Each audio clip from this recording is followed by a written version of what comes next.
This is what a fair Ballon d'Or looks like. Merci à tous, merci. Bonsoir.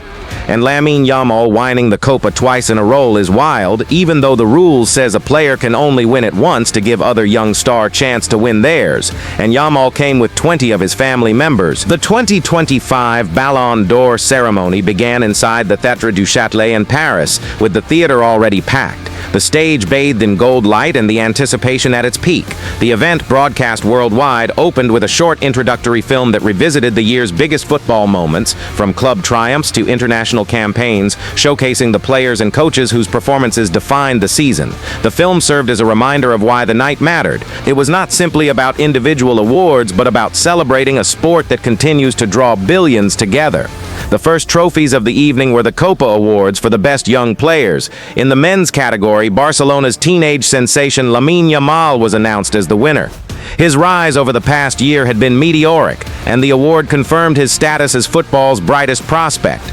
At only 17, he walked on stage with the kind of chairman nerves expected of someone so young, yet spoke with composure.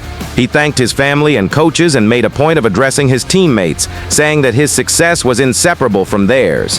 His words drew warm applause, not only from the Barcelona delegation, but also from neutral fans who recognized his extraordinary potential. Shortly after, the women's Kopa Trophy was presented to another Barcelona player, Vicky López. Her acceptance speech was confident and forward-looking, where she highlighted the responsibility of young footballers to inspire the next generation. Both winners embodied the spirit of the award, youthful talent carrying the future of the game. The evening then shifted to the goalkeepers, with the Yashin Trophies being presented. Gianluigi Donnarumma was named the best male goalkeeper of the year after a season of commanding performances for Paris Saint-Germain, currently at City. At 26, he stood as a symbol of consistency in a position often dominated by fleeting heroes. His speech was professional but heartfelt, focusing on the trust between a goalkeeper and his defenders. For the first time in history, the women's game was given its own Yashin Trophy, awarded to Chelsea's Hampton. Her victory was met with a long ovation, as the symbolic importance of the moment was not lost on the audience. Hampton admitted she was overwhelmed, but used her platform to speak about resilience and breaking barriers. It was a historic milestone, and her words carried as much weight as the trophy itself. The ceremony continued with the Gerd Müller trophies, celebrating the year's most prolific strikers. Viktor Gyökeres of Sporting CP was awarded on the men's side, recognizing a remarkable scoring run that had carried his club to silverware. His speech was lighthearted, noting with a smile that putting the ball in the net came more naturally to him than speaking on stage. In the women's category, Pajor claimed the honor after an outstanding season that had seen her consistently deliver goals for club and country. Her address was more subdued, focusing on gratitude and her pride in representing Polish football on such a stage.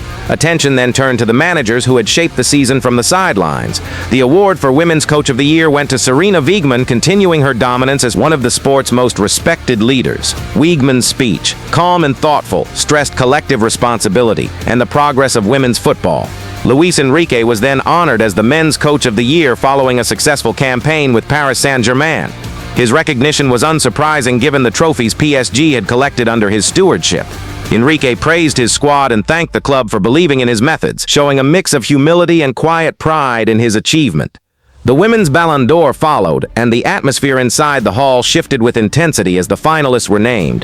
When Aitana Bonmatí's name was read out, the audience rose to its feet. She collected the trophy for a third consecutive year, cementing her place among the all-time greats. Her speech balanced humility with conviction, insisting that while she was proud of the award, it ultimately reflected the dominance of her Barcelona side and the collective brilliance of her teammates. Her consistent success over recent years has placed her at the center of the women's game, and the ovation she received underlined the respect she commands both within and beyond Spain. Finally, the night built toward its most anticipated moment, the men's Ballon d'Or. The tension was tangible as the finalists were listed, and silence filled the theater before the Ronaldinho announcement. Ousmane Dembélé, the Paris Saint-Germain forward, was revealed as the winner, securing the first Ballon d'Or of his career. The reaction was immediate and explosive. The PSG delegation erupted with joy while fans inside the hall chanted his name. Dembélé himself looked stunned, standing with tears in his eyes before making his way to the stage. Holding the golden trophy, he delivered one of the most emotional speeches of the night.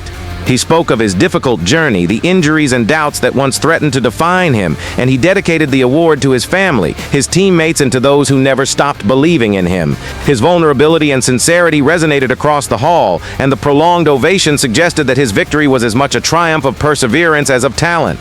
Still, not everyone accepted the result without controversy. Some murmurs of discontent could be heard, particularly from the Barcelona contingent, where members of Lamine Yamal's family suggested that the teenager's extraordinary year might have been overlooked in favor of narrative. While the audience inside largely celebrated Dembélé's recognition, the competitive tension between Barcelona and Paris Saint-Germain was unmistakable. Outside the venue, PSG fans celebrated noisily in the streets of Paris, further fueling the rivalry. Let me know what you think about the Ballon d'Or ceremony, and don't forget to subscribe for more.